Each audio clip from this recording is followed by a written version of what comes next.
Delhi current news में अभी की खबर है। होलबर्ग पुरस्कार 2025। हाल ही में प्रसिद्ध लेखिका और विद्वान गायत्री चक्रवर्ती स्पिवक को 2025 का होलबर्ग पुरस्कार प्रदान किया गया है। ये पुरस्कार मानविकी, समाज, कानून और धर्म से जुड़े शोध के लिए दिया जाता है। बता दें कि यह इन विषयों के लिए नोबेल पुरस्कार जैसा माना जाता है। इस पुरस्कार के तहत $5,40,000 की नकद राशि भी दी जाती है। आगे बढ़ने से पहले आपको बता दें, दृष्टि आईएएस मुखर्जी नगर की सभी क्लासेस अब आ गई हैं नोएडा में।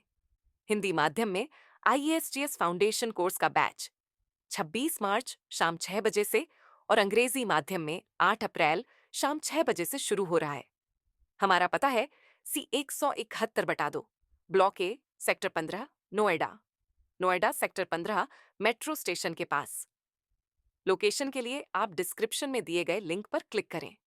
अधिक जानकारी के लिए 87501 नंबर पर कॉल करें। अगर आप हमारे काउंसलर्स से कॉल बैक चाहते हैं तो डिस्क्रिप्शन में दिए गए फॉर्म को भरें। आइए बढ़ते हैं खबर की तरफ। होलबर्ग पुरस्कार मिलने से गायत्री स्पिवक की पहचान एक महत्वपूर्ण विचारक के रूप में और भी मजबूत हो गई है। उनका काम न सिर्फ शिक्षा और शोध में अहम है, बल्कि समाज में बदलाव लाने के लिए भी प्रेरित करता है। उनके विचार लगातार नए रास्ते खोलते हैं और शिक्षा एवं सामाजिक बदलाव को आगे बढ़ाते हैं। आइए जानते हैं गायत्री चक्रवर्ती स्पिवक के बारे में। गायत्री चक्रवर्ती स्पिवाक का जन्म 1942 में कोलकाता में हुआ था।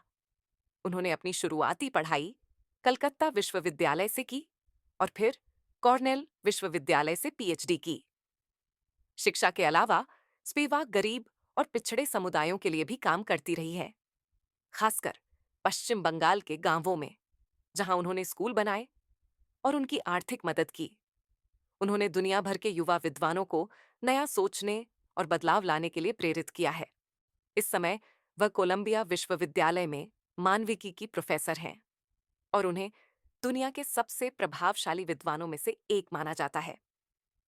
उनका काम कई अलग अलग विषयों से जुड़ा है, जैसे तुलनात्मक साहित्य, अनुवाद अध्ययन, नारीवादी विचारधारा और राजनीतिक दर्शन आदि। आइए जानते हैं उनकी प्रमुख रचनाओं के बारे में। उनका सबसे प्रसिद्ध निबंध क्या सबाल्टर्न बोल सकता है उत्तर औपनिवेशिक अध्ययन का एक महत्वपूर्ण आधार माना जाता है। इसमें उन्होंने दिखाया है कि कैसे समाज के हाशिए पर मौजूद लोगों की आवाज अक्सर मुख्यधारा की कहानियों में नहीं आती। उनकी अन्य प्रमुख रचनाओं में critique of post colonial reason, death of a discipline, an aesthetic education in the era of globalisation आदि शामिल हैं।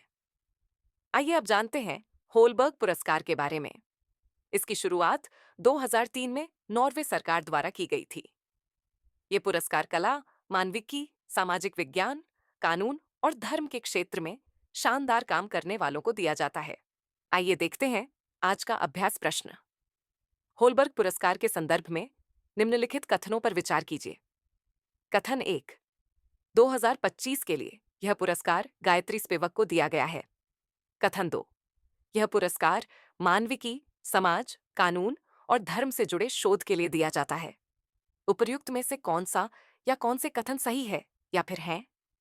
विकल्प ए, केवल 1, विकल्प बी, केवल 2, विकल्प सी, 1 और 2 दोनों, या विकल्प डी, न तो 1 और न ही 2। इसका उत्तर हमें कमेंट सेक्शन में जरूर दें। तब तक के लिए धन्यवाद। डियर व्यूअर्स, अपने एग्जाम की तैयारी को और बेहतर करने के लिए हमारे चैनल को लाइक, शेयर और सब्सक्राइब करना न भूलें।